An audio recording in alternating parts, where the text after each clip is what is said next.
Mga kapuso, hindi lang po tao ang pwedeng tamaan ng heat stroke, maging mga alaga nating hayop, maaari ring makaranas nito.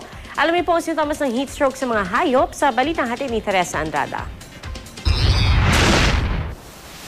Ngayong summer, hindi lang mga tao ang pwedeng magkasakit dahil sa matinding init. Pati ang mga alagang hayop pwede ring tamaan ng iba't ibang sakit. Sobrang init, it will mag-cause ng heat strokes. Gaya ng tao, seryosong kondisyon ang heat stroke para sa mga hayop dahil pwede nila itong ikamatay. Kaya dapat bantayan ang mga sintomas para di mauwi sa disgrasya. Kabilang dito ang pagbilis ng paghinga, mas madalas na paglabas ng dila, pamumula ng mata at mainit na pangangatawan. Dapat din daw mabahala kung ayaw tumayo o gumalaw ng ating alaga. At kung malakas itong uminom ng tubig, sintomas rin daw ito na posibleng nahi-heat stroke si bantay o muning. Pati raw alagang isda, ibon, kuneho at iba pang hayop pwede ring magka-heat stroke.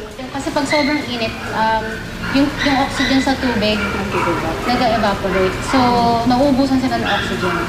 Sa rabbits naman kasi, ang nangyayari sa kanila, mapapanti sila mabilis na mabilis. So, ang tendency nila, bigla na lang silang tutumba or hihiga dun sa side nila. Tapos hindi na sila hihinga.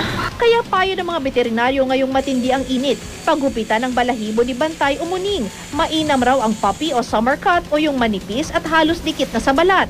Kung sobrang init, paliguan rin ang inyong alaga.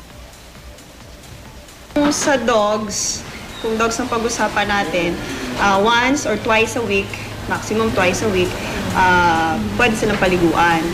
Mas maganda kung mga between yung talagang mainit yung panahon.